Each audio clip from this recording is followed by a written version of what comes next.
Amigas y amigos de Cartago, nuevo encuentro en esta semana gélida que atraviesa esta parte del mundo, el norte de la Patagonia, para aquellos que están viendo el programa fuera del Alto Valle. Unas temperaturas que pueden arreciar una alegría hacia los centros turísticos, pero es indudable que uno piensa en el nivel de precariedad en el que está gran parte de la población argentina trabajadora, teniendo en cuenta el acceso prácticamente limitado que hay a los servicios básicos esenciales, por ejemplo, en una ciudad como esta que es tan rica, tan grande, con un presupuesto tan impresionante, pero hay un bolsón de pobreza gigantesco como el que está golpeando también a gran parte del pueblo argentino. Esta pesadilla que ha retornado y que se ha transformado en esto de estar con la incertidumbre, ¿no? Malditas esas palabras que pronunciara el actual senador, ex ministro de Educación, con ese oscurantismo en el que decía,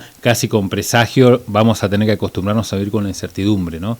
Esto de comer, no comer, recién una comida, con qué me calefacciono. Pensemos solamente en el hecho de la cantidad de argentinas y argentinos que se están calefaccionando, por ejemplo, con electricidad después de lo del apagón. Esos detalles que se me vienen como para armar un pequeño rompecabezas en esta apertura, en este programa que hoy tenemos. Lo invitamos a Emanuel. Emanuel, mil gracias por venir, te robamos tiempo. Un poco la idea es continuar con el trabajo que habíamos hecho con Micaela, esto de meternos en lo que significaba. Bueno, ahora nos va a contar vos si es una resolución, si fue un fallo final, qué sucedió con esto de acusar a una comunidad originaria de ser usurpadores de su propio territorio, por más gracioso que parezca, así de triste es, pero también que nos metas, ¿no?, en qué está pasando ahí en Añelo o en gran parte de Neuquén, en donde se están enfrentando estos grupos económicos tan concentrados a los pueblos originarios, ¿no? Pareciera ser el bastión hoy a eliminar acá en Chile, en Colombia, en donde sea, ¿no? La guerra contra los pueblos originarios para llevar adelante estos megaproyectos de extracción de riquezas a manos privadas, ¿no? Siempre hay que decirlo. Sí, la verdad que un placer enorme compartir este espacio de la militancia por la comunicación popular y de dar a conocer.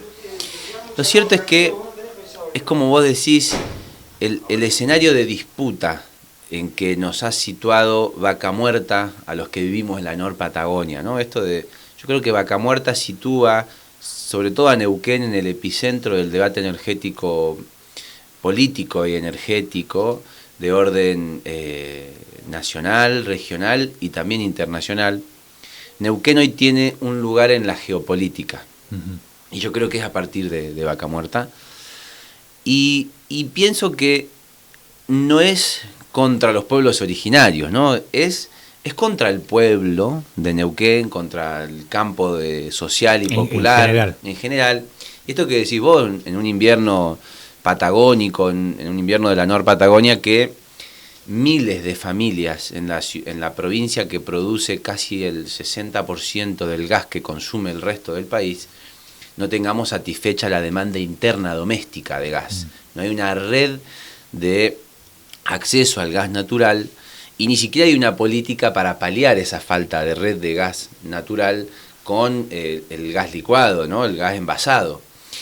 Con lo cual yo creo que el escenario de disputa en el que se inserta la disputa entre las comunidades indígenas y las empresas petroleras y el Estado por el territorio es un campo de batalla un poquito más amplio que tiene que ver, me parece a mí, en una clave de grupos económicos concentrados, las empresas petroleras más poderosas del mundo, la ExxonMobil, Chevron, Shell, disputando el territorio con todo el pueblo, con todo el pueblo argentino, como vos decías recién, y nosotros, los patagónicos, los que estamos aquí en este territorio, estamos dando una batalla que hay distintos frentes, pero fíjate vos que estamos en la misma localidad de Añelo, que hasta hace un tiempo quizás los únicos actores que daban alguna pelea eran las comunidades indígenas que denunciaban la contaminación petrolera y que denunciaban el despojo de sus territorios. Ahora emerge el vecino y la vecina de Añelo que bloquean las rutas del petróleo la arteria principal de Vaca Muerta, porque hay inseguridad, porque hay falta de infraestructura vial, porque no hay hospitales, porque no hay escuelas, porque no hay gas, no hay luz, no hay agua. Corregime, ya pasó igual, en Rincón de los Sauces era la promesa, las Texas que iban a armar, y Rincón de los Sauces que queda también en una orfandad después del delirio de la privatización allá en los 90, que también, ¿no? Lleno de 4x4, la ruta de la trata y una infraestructura prácticamente de pueblo minero. Es esa historia que se repite. Yo cuando planteaba lo de, que ahí quiero que nos introduzcas mejor, contra los pueblos originarios, tengo la sensación, o tal vez uno es por lo que está viendo permanentemente, de que son el primer lugar al que van a arrasar, digamos. Y como nosotros estamos en la ciudad y son ellos los que están en el frío, en el campo, con las chivas muriéndose, donde, digamos, no nos interesa demasiado, no estamos muy empatizados con el hecho de que te entre una máquina y te empiece a romper todo. Hasta que llegue la contaminación acá y vamos a estar todos horrorizados, ¿verdad? Algo que los MAPU vienen alertando hace por lo menos 15 años del tema de la contaminación del agua o la cuestión de las napas. Y bueno, esto de incentivar este racismo, ¿no? Esta mirada que, bueno, son chilenos, se vienen a robar, ahora nos vestimos todos de mapuche, toda esta iconografía fascistoide que incluso se cuela en los medios de comunicación más concentrados. Sí, yo ahí creo, como vos, que si bien el escenario de disputa es más amplio y es estos sectores concentrados versus el pueblo, cierto es que los pueblos originarios, las poblaciones rurales de la zona de la Vaca Muerta, que hay muchos que se reivindican miembros del pueblo mapuche, pero después hay un gran espectro de crianceros, pobladores rurales que están dispersos en toda la Vaca Muerta, hasta llegando a Chosmalal, Las Cortaderas. Hay zonas de invernadas de crianceros que después en el verano se van hasta Los Miches, hasta Pichineuquén. Que Vaca Muerta tiene un territorio con mucha vida y claro, la necesidad del poder de construir un enemigo a quien poder adjudicarle la responsabilidad del obstaculizar el desarrollo, no hay mejor enemigo que los mapuches. Y eso se decretó a partir del 2015, porque si bien en el periodo, en los últimos 2 años del gobierno anterior, del 2013 al 2015, hubieron conflictos territoriales, Campo Maripe arranca en el 2013, durante el gobierno de Cristina. Claro. Puede ser el conflicto. Claro, el conflicto inicia en el 2013 cuando se anuncia lo de Chevron, el pacto Chevron-YPF. No estaba decretado, como sí se decreta a partir del 2015, que el enemigo interno son los pueblos originarios. Había disputas de sentido muy profundas. El kirchnerismo tiene una deuda porque avanza parcialmente con las demandas y las reivindicaciones de los pueblos originarios.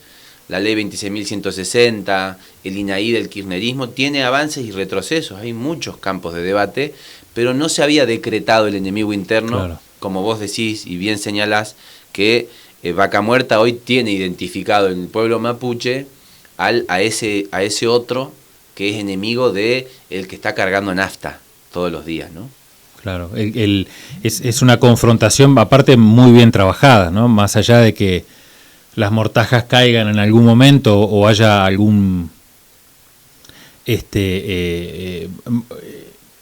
grado de tensión, ¿no? Que uno puede entender más esos vectores, no sé, desde lo de Maldonado hasta lo de Rafael Nahuel, lo cierto es que se ha construido, ¿no? En base a una neuquinidad en el cual todos somos extranjeros al mismo tiempo. Sí, no, y fíjate vos los comentarios que tiene cualquier noticia sobre los reclamos mapuches en Vaca Muerta, los reclamos que tiene, los comentarios que tienen las noticias en los diarios digitales, ¿no? Uh-huh. Que son tremendas desde el punto de vista de que ese discurso del enemigo interno cala profundo en la sociedad neuquina.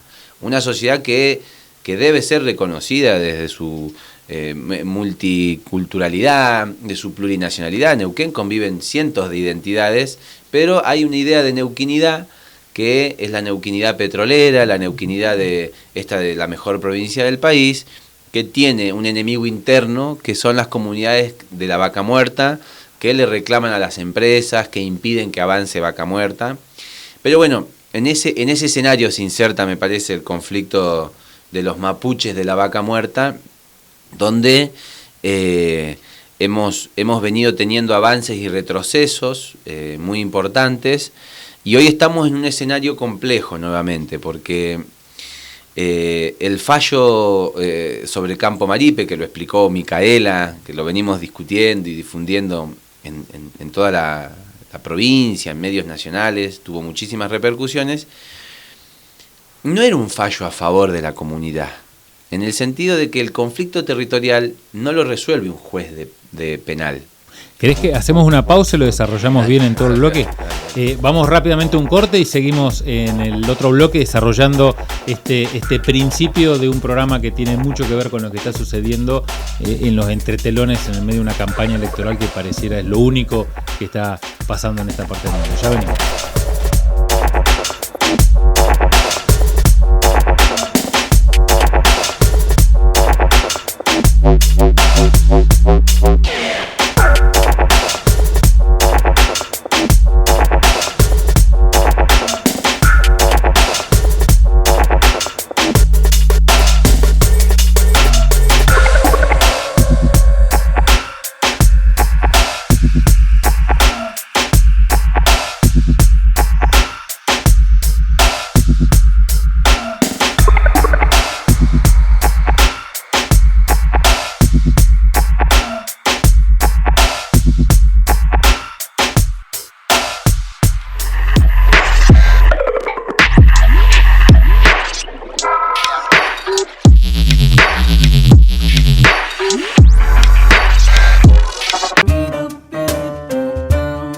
Bueno, hoy, como tantos años, venimos recordando a Silvia, la flaca, nuestra querida profe de educación física, compañeraza de la escuela, laburante, de esas que no faltaban ni cuando se enfermaba. Silvia Rogetti es un ejemplo como docente y es un ejemplo para todas las generaciones de docentes, de los que dieron y dan la vida por la escuela pública. Ella se vuelve carmesí. Acá en la escuela y viendo a los chicos, uno se emociona mucho porque recuerda que ella, si se enfermaba, no faltaba, porque los chicos de estas barriadas necesitan de esa clase de educación física que no tienen, porque no hay gimnasios, porque no hay un montón de cosas que las autoridades no consideran cuando en un barrio se establece, cuando una escuela empieza a funcionar. Como hablarle a la pared y tú podrías... En esta escuela faltaban los patios, justo que son las aulas donde trabajan los docentes de educación física. Faltaba cerrarla la escuela y costó muchísimos años, habiendo sido inaugurada en el 87, faltaban muchas cosas que nunca se terminaban, y esa pelea que dimos con la comunidad para que termine en el edificio lamentablemente llevó a que la flaca tuviera que seguir trabajando, porque las autoridades del Consejo Provincial de Educación no suspendieron las clases cuando estaba la obra en construcción, y eso fue una trampa mortal en la que cayó Silvia. Tus labios,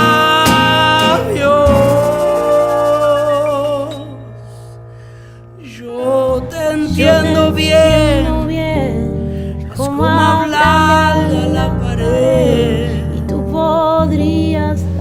El establecimiento estaba en peligro, estando en construcción. Y bueno, eso que no supieron ver las autoridades, lo advirtió Silvia, lo advirtieron con los docentes cuando firmamos notas pidiendo la suspensión de las clases. Y lamentablemente no nos escucharon, y recién empezaron a escuchar cuando Silvia había muerto. Lamentablemente muchas cosas todavía no se toman en cuenta, y los docentes, como hace muy poco, una docente sufrió un accidente en la escuela 103 que podría haber generado un accidente peor.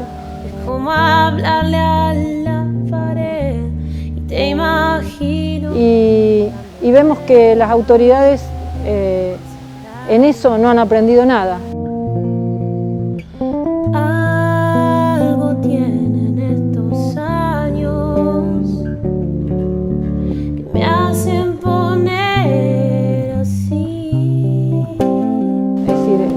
de Silvia Rogetti para nosotros es un ejemplo de lucha por la defensa de la escuela pública y esperamos algún día que las autoridades educativas y de gobierno se hagan receptivos a ese reclamo.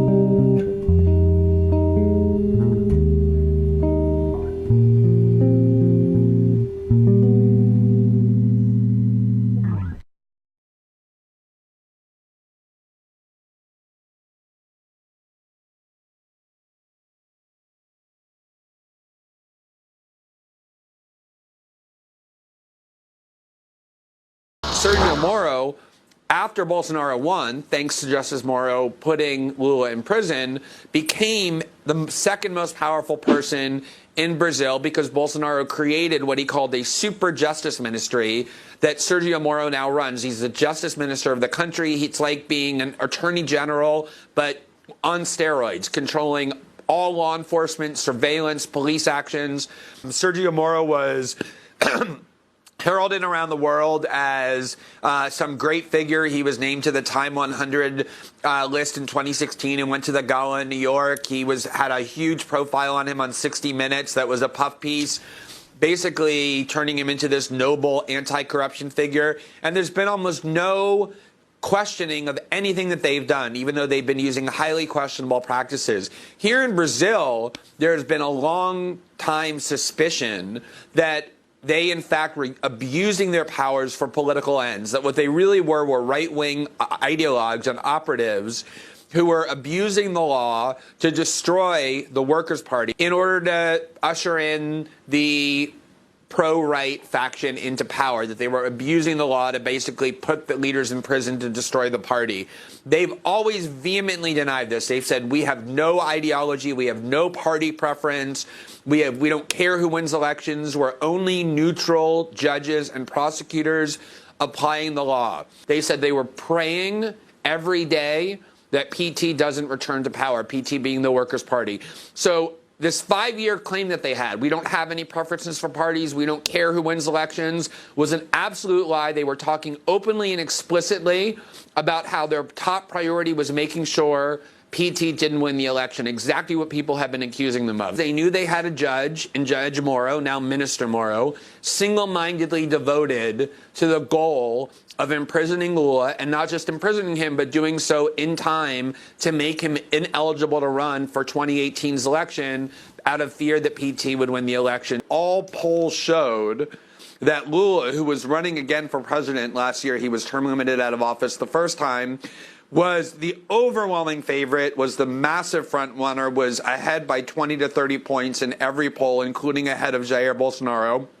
And so to imprison Lula meant that he was rendered ineligible under the law to run, and that's what paved the way ultimately for Jair Bolsonaro's ascension to control over Brazil, which is the 5th most populous country in the world with massive oil reserves and the most important environmental resource on the planet, which is the Amazon, all of which is now in the hands of Jair Bolsonaro. This was done by a task force of prosecutors and a judge, Sergio Moro, who have basically been turned into superheroes, into deities by the Brazilian press and by the world press.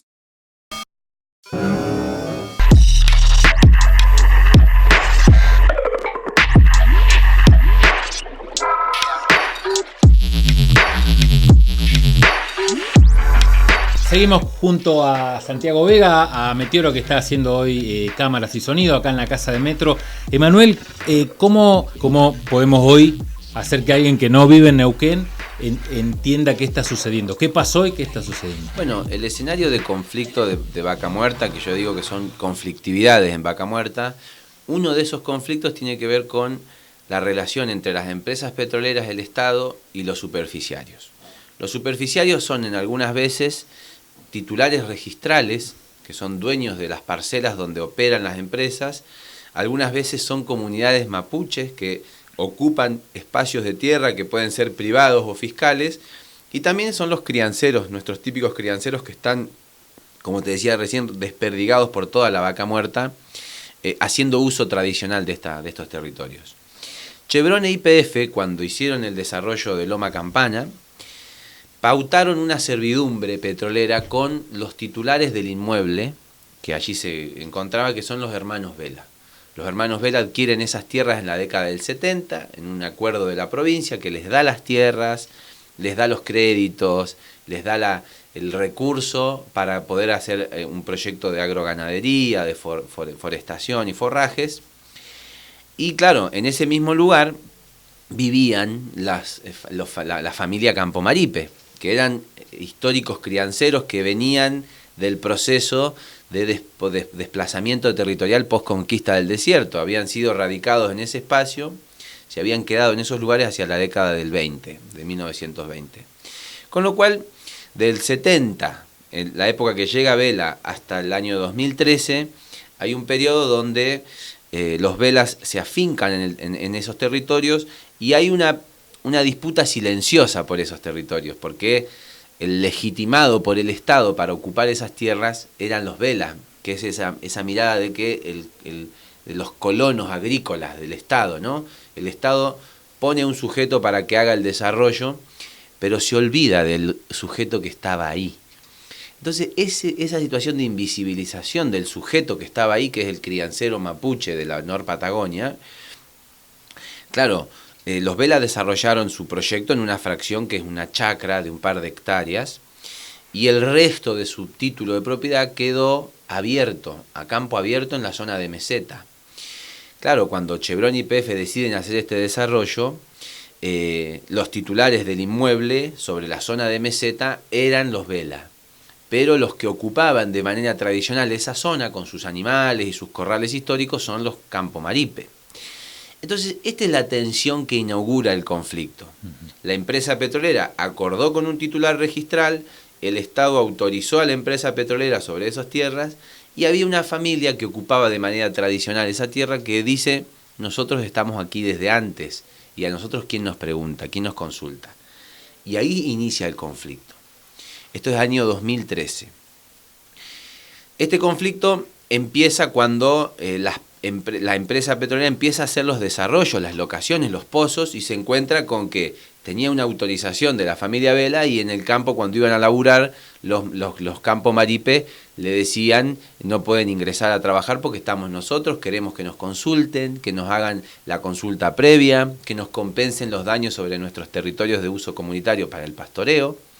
Todas estas situaciones empiezan a darse desde el año 2014 y el Estado provincial interviene en este conflicto. Interviene, reconoce a la comunidad Campomaripe e inicia un proceso para delimitar el territorio. Que esto es muy importante decirlo porque ese proceso al día de hoy no encuentra finalización, no se resolvió el trámite de determinación de cuál es la ocupación de la familia Campomaripe. ¿Eso tiene que ver con el relevamiento o es otra? Es un relevamiento que se hizo tomando como modelo el relevamiento de la ley 26.160. Que no se terminó tampoco. Que no se hizo, ese nunca empezó, sino que en la provincia, Jorge Lara, que es el gran personaje de este conflicto, lo que hace es, hace un relevamiento a su cargo, a su costa, con sus trabajadores, y él resuelve que a su criterio los Campomaripe no acreditan hechos y pruebas que les den algún derecho sobre esas tierras. A ver, Lara es ministro. Sí. ¿Él paga un estudio? Él inicia, a raíz de un acuerdo con la comunidad, realizar un estudio y una investigación y un relevamiento para cerciorarse de cuál es la pretensión de la comunidad. Pero no es oficial, es un estudio privado. No, es un estudio oficial, pero no se hace en el marco de la ley 26.160. Ahí está. ¿Por qué? Porque la ley 26.160 tiene participación del Estado Nacional, del Estado Provincial y las organizaciones mapuches que participan. Y tiene una resolución final. Claro. Esa resolución no es de una sola persona, es de un comité, de un conjunto, de un cuerpo colegiado que define, sobre la base de los distintos informes que se van haciendo, el campo de pretensión territorial de una comunidad. En cambio, Lara dice, vamos a hacer un relevamiento nosotros como provincia. Y se toman algunas pautas de aquí, del relevamiento de la 26.160, pero el resultado lo define Lara, en un informe que suscribe él y que dice que no se acreditaron elementos. Entonces, ese relevamiento, desde un punto de vista legal, no es válido, porque es una determinación política que hace un ministro que demuestra además una gran animosidad en contra de esa familia, porque dice, de un momento a otro se transformaron en comunidad mapuche. Con lo cual, ese informe nosotros siempre lo negamos en su calidad. Y la defensa lo tomó, digamos, la de los Vela, el abogado de los Vela lo tomó. Y claro, porque ellos en el juicio dijeron, el Estado mismo nos dijo que los mapuches, estos no tienen ningún derecho sobre esta tierra, que de un día para el otro se transformaron en mapuches. Lo cierto es que cuando termina el juicio, que fallan a favor nuestro con la absolución, hace algunas semanas el gobierno de la provincia anunció que reanudarían los relevamientos territoriales de la ley 26.160 y deja afuera, no casualmente, a las comunidades de la zona petrolera. Entre ellas Campo Maripe, Huircaleo, por ejemplo, que son comunidades. Huircaleo es Sausal Bonito, donde están los temblores. Claro. Y Campo Maripe es Loma Campana. Estas dos comunidades tienen personería inscripta por parte del gobierno, pero el gobierno dice no las voy a incorporar en el relevamiento. La pregunta que hay que hacerse, y me parece a mí que esto es lo más importante de todo el conflicto, es si el gobierno sospecha que las comunidades en Vaca Muerta se inventaron de la noche a la mañana, ¿por qué no se hace un relevamiento y se certifica ese invento? Porque los relevamientos tienen equipos de antropólogos, arqueólogos, juristas, trabajadores sociales que hacen un gran relevamiento y certifican. Si estás mintiendo o no. Es muy fácil darse cuenta, si no hay corrales antiguos, si no hay huellas, si no hay rastros de la ocupación tradicional. Sacame de una duda, ¿Maripe recibió un reconocimiento del propio gobierno por ser poblador antiguo? Claro, los Maripe son de los primeros pobladores registrados en la organización municipal de Añelo. De hecho, la mayoría están enterrados en el cementerio municipal. Creo que, no sé si una de las primeras personas enterradas en el cementerio de Añelo es Maripe. Lo que nos dice el informe de Lara es que en el territorio que Maripe reivindica no hay cementerios. Claro, porque los primeros pobladores se enterraron en el cementerio municipal. Es decir que la pretensión de Campo Maripe de reconocer su ancestralidad está en el mismo registro de los primeros pobladores. Lo que pasa es que los mapuches... Estamos hablando de 1930 y pico, por ahí. Claro, lo que pasa es que los mapuches, los Campo Maripe, se rebelaron. Dejaron de ser los pobladores históricos bonitos que iban al acto del aniversario a recibir un cartelito y dijeron, bueno, a nosotros nos tienen que reconocer ciertos derechos. Ya no le dieron las artesanías para vender y... Claro. ¿Te quedás un bloque más? Sí, claro que sí. Vamos a un rápido corte y seguimos en esta charla importantísima hoy sobre las comunidades originarias en Neuquén Capital.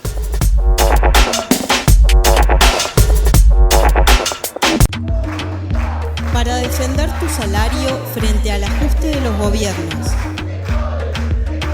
Para mejorar nuestras condiciones de enseñar y aprender.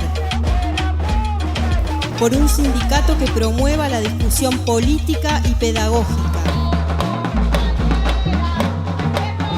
Para formarnos colectivamente y disputarle el sentido común a la cultura del neoliberalismo y al patriarcado.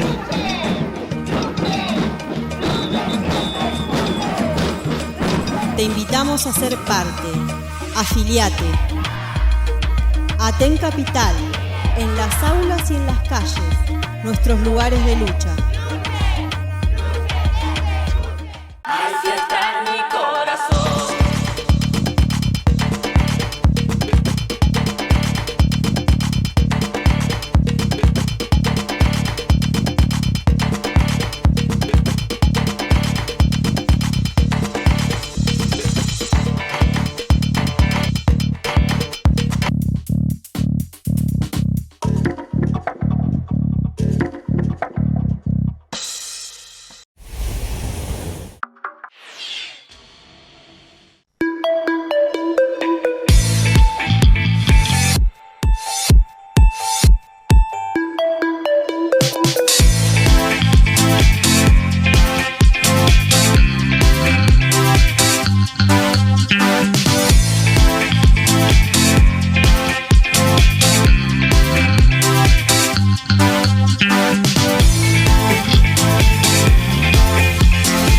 Radio Neuquén 93. Sonido urbano.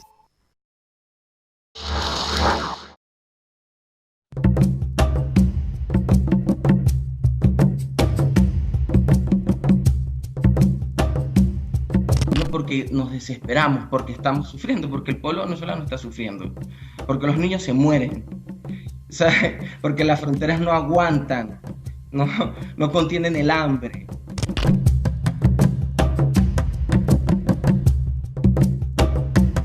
Se quieren dar unos golpes duros, con C y el número, en 4 puntos más. Duro, weón. Que hijos de puta no van a putear a esa madre. Tiene que mentirte con facilidad y con cinismo.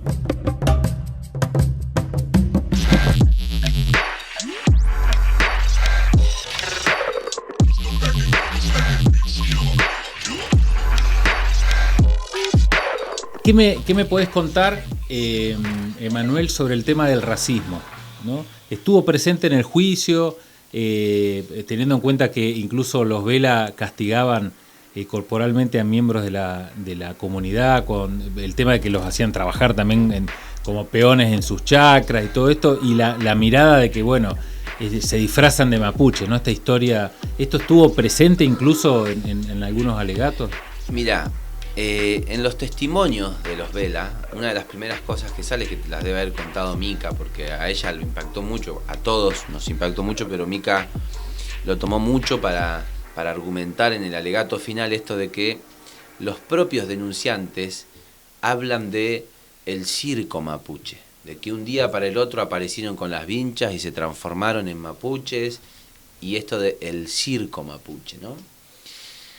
Y te quiero plantear una cuestión que tiene que ver con la situación actual del conflicto, que es que el Tribunal de Impugnaciones anuló la sentencia absolutoria. El juez Ravisoli decidió que, por un montón de elementos que se ventilaron en el juicio, los Campo Maripe tenían suficientes elementos para creer y considerar que eso les pertenece y que por tanto no están usurpando una tierra ajena. Lo cierto es que el Tribunal de Impugnación dice que el doctor Ravisoli no valoró suficientemente los testimonios, por ejemplo, de los denunciantes. Y cabe preguntarse aquí cuál es el valor que tiene el testimonio de un denunciante que dice: estos se transformaron en mapuche y vienen a mí a querer sacarme mi propiedad, se pusieron la vincha, se vistieron de mapuche, todo el circo mapuche. Un juez debe valorar la animosidad, la carga subjetiva, emocional y racista y xenofóbica de estos comentarios. Entonces, el Tribunal de Impugnación le dio valor a estos comentarios. Los puso en un lugar de: el juez Ravisoli no valoró adecuadamente el testimonio de los denunciantes. Lo que pasa es que el juez Ravisoli, en la inmediación del juicio, que es lo que no puede hacer el Tribunal de Impugnación, el juez escucha el testimonio, valora la situación que está sucediendo, y nosotros tuvimos que frenar en el testimonio de los Vela, pidiéndole que no tengan esas manifestaciones que rayan en el racismo. Es decir, que el Tribunal de Impugnación mostró la cara más fea de la justicia. ¿Ese tribunal dónde está? El Tribunal de Impugnación radica acá en la ciudad de Neuquén y es el tribunal que revisó la sentencia de Gustavo Ravisoli. Y es muy interesante. ¿Ustedes esperaban eso? Sí, yo te voy a confesar que creo que tiene que ver con cómo se acomoda el poder, porque lo que necesitaba el poder político y económico de la provincia era una condena. Condenan a los mapuches en Vaca Muerta. El titular fue: absuelven a los mapuches de Vaca Muerta, y el paso que seguía era: si no los podemos condenar, por lo menos que no queden absueltos.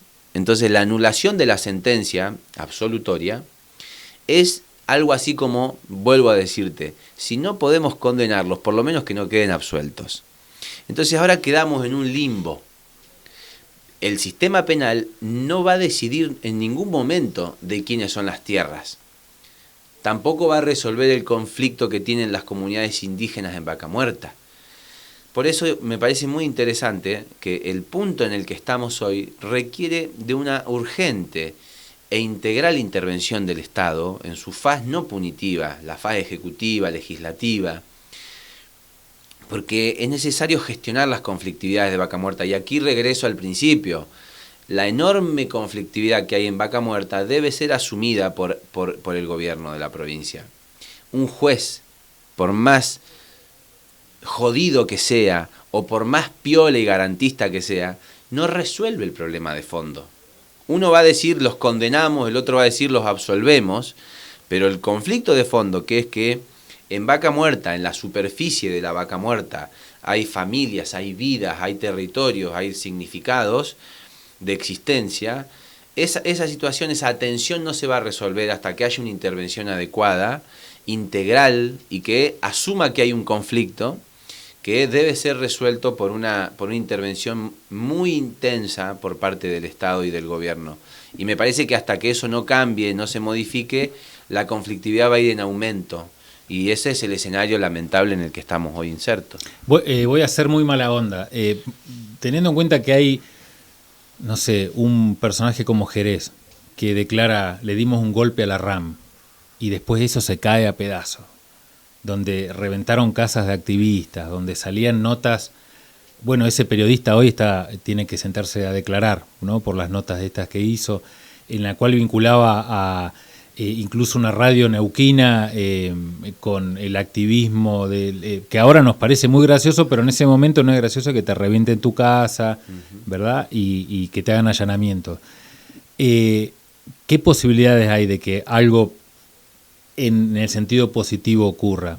Porque me refiero que hay como una colonización también en ese aspecto. En ese lugar donde estás vos estuvo una de las analistas más serias sobre el tema de la geopolítica en términos militares en Argentina, en Latinoamérica, Elsa Brusone, y también nos explicó que el aparato militar de esto de la base que quieren instalar acá cerca del aeropuerto tiene un componente judicial. Dice, hay un adoctrinamiento de fiscales, jueces, niños nuevos, niñas nuevas en el Poder Judicial que empiezan a adorar esta historia que nos asesora, nos enseña el FBI.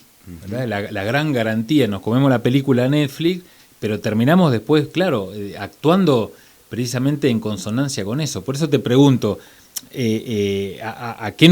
¿hacia dónde vamos? ¿Qué nos enfrentamos? En el coloquio de idea no hubo un solo representante de los pueblos originarios, y eran todos empresarios en donde incluso se relanzó la campaña presidencial, ¿verdad? Sí, yo te vuelvo a insistir.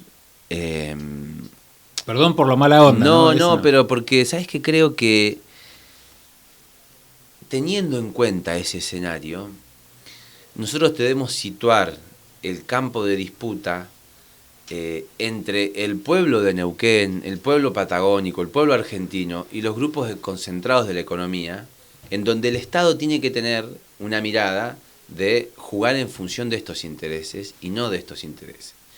Y esto es muy importante porque si nosotros reivindicamos que el escenario de disputa es mapuches versus petroleras, estamos limitando nuestro campo de acción y entonces nos hacemos el propio gueto.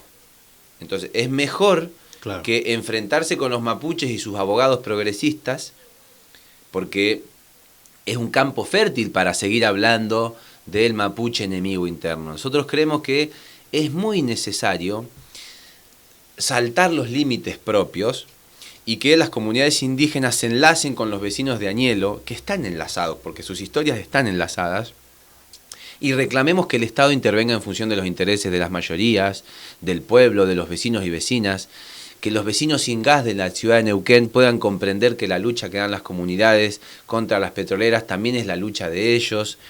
Y la única garantía que tenemos en este escenario tremendísimo que vos acabás de decir, que es el FBI entrenando a nuestros fiscales y a nuestras fuerzas de seguridad, que lo están haciendo y doy fe que eso es así, la única manera de sortear esto es agrandando el campo de las resistencias, enlazando las resistencias. Entonces, la tarea nuestra como militantes políticos, como profesionales vinculados a las luchas populares, es enlazar esas luchas, es construir alianzas que sean un poquito más amplias y que no nos permitan caer en el propio gueto.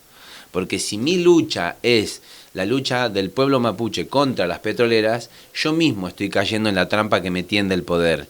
Nosotros tenemos que romper los límites propios y hacer que estas causas, que estas luchas, estas reivindicaciones en la tierra de Vaca Muerta sean asumidas por la mayor cantidad de representaciones sociales que obliguen al Estado a estar para este lado, que lo corran al Estado de su función tutelar de los intereses de los sectores económicos concentrados a hacer una función tutelar de los intereses de las mayorías populares.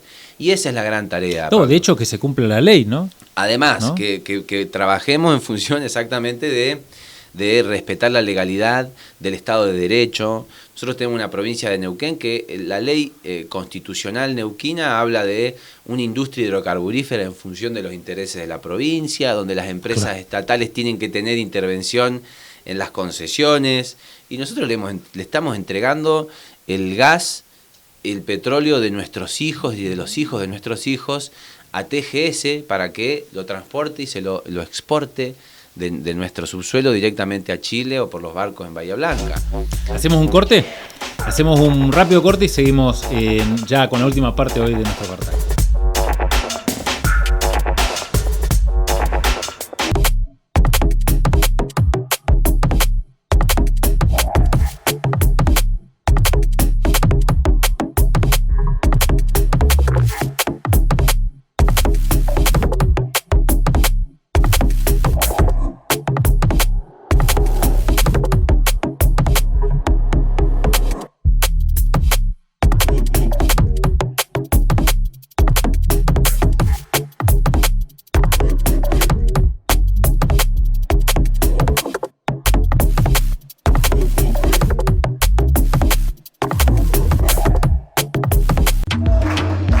Para defender tu salario frente al ajuste de los gobiernos. Para mejorar nuestras condiciones de enseñar y aprender. Por un sindicato que promueva la discusión política y pedagógica. Para formarnos colectivamente y disputarle el sentido común a la cultura del neoliberalismo y al patriarcado.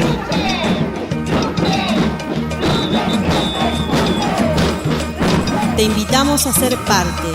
Afiliate. Aten Capital, en las aulas y en las calles, nuestros lugares de lucha.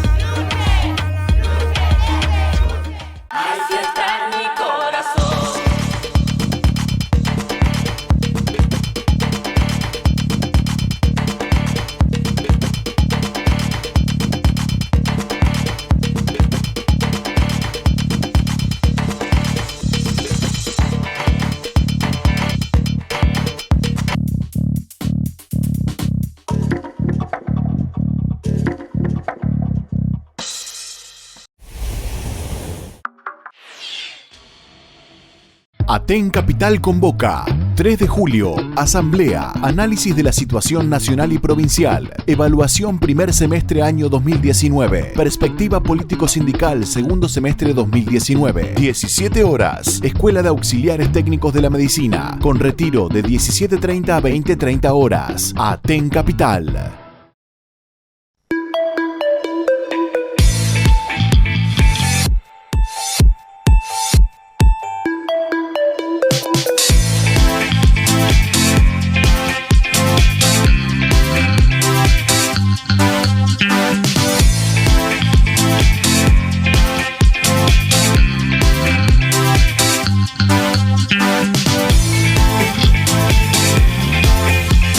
Metro Neuquén 93. Sonido urbano. Se nos abren un montón de ventanitas ahí en el Windows para preguntar, pero bueno, el tiempo nos surge. Me parecía muy importante que esté tu testimonio. Es una noticia gravísima esto, lo del Tribunal de Impugnación, ¿no? ¿Lo digo bien? Sí. Y veo esto que decías que también me parece muy, muy impactante, ¿no? Cómo involucrar a toda, como dirían los zapatistas, la sociedad civil, ¿verdad? En este conflicto. Pensaba en Allen, que hace poquito tuvo elecciones y hizo un escándalo ahí, no sé cómo lo van a... Y Allen ya no puede tomar agua, digamos, y no pasó mucho desde que llegaron las primeras torres, ¿no? El trabajo de uno de nuestros productores, Martín Mulali, que hace muchísimo tiempo estaba trabajando con el Observatorio Petrolero Sur, donde iba mostrando las fotos, pero estoy hablando del 2014, y dice, che, están poniendo las torres ahí, no están las peras, esto va a ser... Y hoy es un desastre, ¿verdad? Y después esto de que YPF se comporta como una empresa privada, el maltrato o el desgano para atender los reclamos, incluso de los vecinos que dicen, che, el tema del ruido, la contaminación sonora, ni hablar de las napas. Entonces uno se pregunta en esta orfandad, ¿no?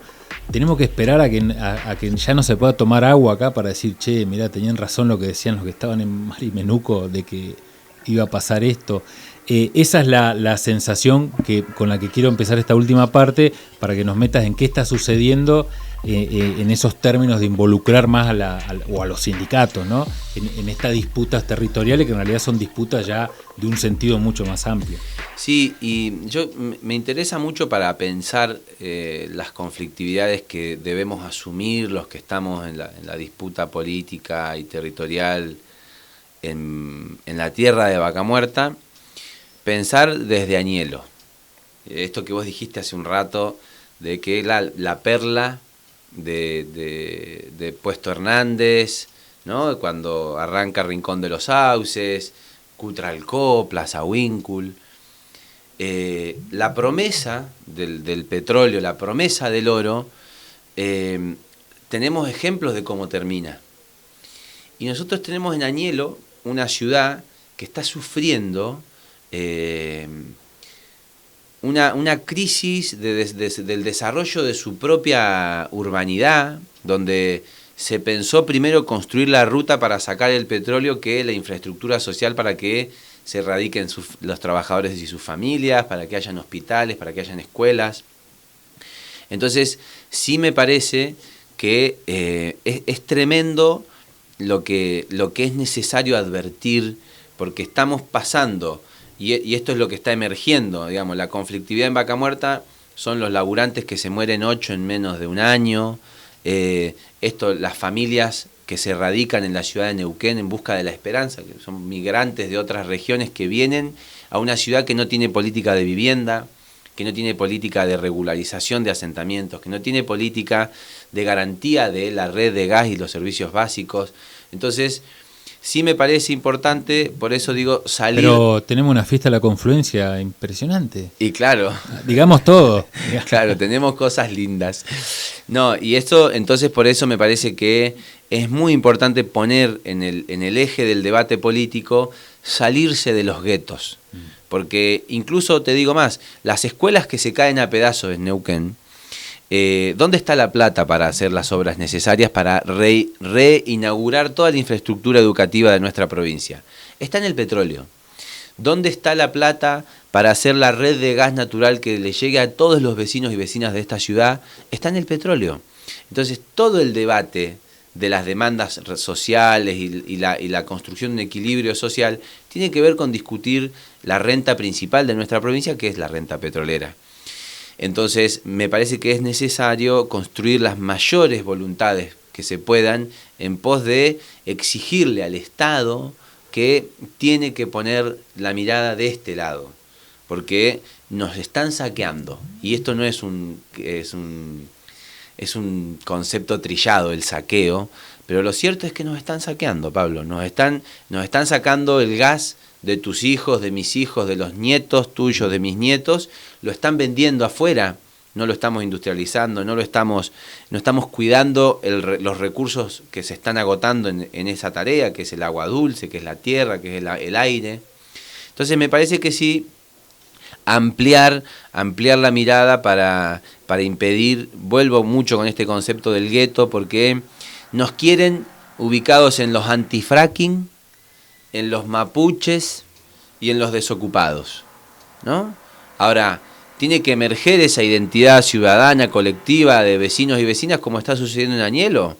no son los desocupados los que cortan añelo, son los vecinos que dicen no estamos pudiendo vivir más en esta ciudad. Antes de terminar, quería, aprovechando que venís de Chosmalal, ¿qué pasa un poquito, si nos puedes contar, de afuera de Neuquén? Porque también hay como una especie de que todo pasa acá en la ciudad.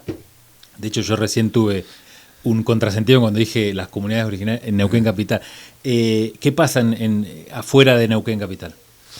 Y mirá, afuera de... Justo que hablabas de la invernada, ¿no? Sí, claro. Lo que hay que dimensionar, por lo menos en el tema de este debate de Vaca Muerta, es que Vaca Muerta es parque industrial, es el oeste neuquino, el subsuelo es Vaca Muerta, y también es Vaca Muerta el norte neuquino, donde tenemos nuestra reserva cultural y nuestro patrimonio cultural más importante, que son estas prácticas productivas como es la transhumancia, que se defiende y se difunde por todos lados, pero esas formas de vida tradicionales, históricas de nuestra provincia, hoy están en tensión con Vaca Muerta.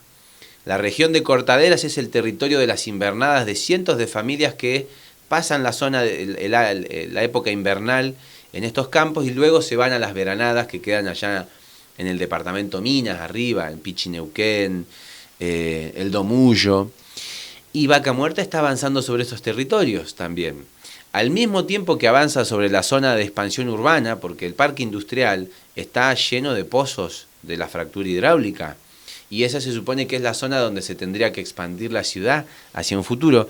Con lo cual, Vaca Muerta, en serio digo, nos pone frente a una serie de conflictos y de variables que es necesario empezar a administrar, porque nos va a pasar por arriba este desarrollo, que no va a ser desarrollo, ni va a ser crecimiento, ni va a ser progreso, sino que va a quedar una tierra arrasada mientras dure la variable del barril del petróleo favorable para los grupos económicos concentrados, y después nos va a quedar una tierra arrasada como es Rincón de los Sauces o como lo fue Plaza Winkle. A nosotros, ¿no? Porque pensaban los dos senadores y senadoras de Neuquén que están vinculados a la industria petrolera a nivel privado también, ¿verdad? Sí, y esto es importante. Digamos, los que te tendrían que defender en realidad son parte de un negocio. No, y además que yo insisto en esto, que salir del gueto nos permite poder enfrentar a la ciudadanía de Neuquén con los grupos económicos locales que son los únicos beneficiados de esto. Lucila Crexel, que ahora se pasó a Cambiemos, es la heredera de una fortuna que no se realizó con el esfuerzo, con el trabajo, con el emprendedurismo de una familia pionera. Los servicios petroleros que hicieron a Crexel la empresa más grande de servicios petroleros de Vaca Muerta, los podría haber asumido el Estado. Sin embargo, el Estado, capturado por una clase de dirigentes, decidió entregárselo a esta familia Crexel, el negocio de los servicios petroleros. No hay ninguna empresa pública de servicios petroleros, y sí está Crexel. Entonces, ¿de dónde viene la fortuna y el poder territorial que tiene Crexel en Vaca Muerta?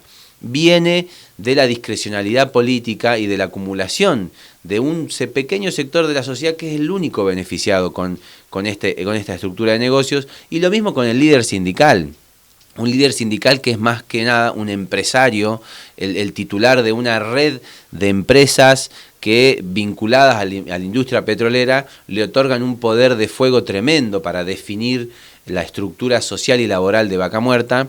Con lo cual, bueno, eso es lo que tiene que empezar a discutir el pueblo de Neuquén, ¿no? Y no solamente quedarnos en el debate sobre si el convenio 169 de la OIT tiene que ser aplicado a Vaca Muerta. Hay cosas también que hay que bajarlas al discurso común y el de todos los días, que es la disputa por la renta, por los beneficios que genera Vaca Muerta. Nos queda nada para despedirnos, te agradecemos un montón la paciencia. Íbamos a hacer 2 bloques y terminamos hablando un montón. Disparaste un debate sobre la neuquinidad que a nosotros siempre nos llega y nos parece importantísimo, porque bueno, yo creo que esto de el Neuquén es compromiso es un aire terrateniente de clases propietarias que bueno, sigue con la cuestión del mapita, pero hoy no lo vamos a tocar, tenemos más Cartago. Gracias, Emanuel. Muchísimas gracias, Pablo, un placer enorme compartir este escenario con ustedes. Nosotros nos despedimos junto con Meteoro hasta la semana que viene acá por nuestro canal con Más Cartago.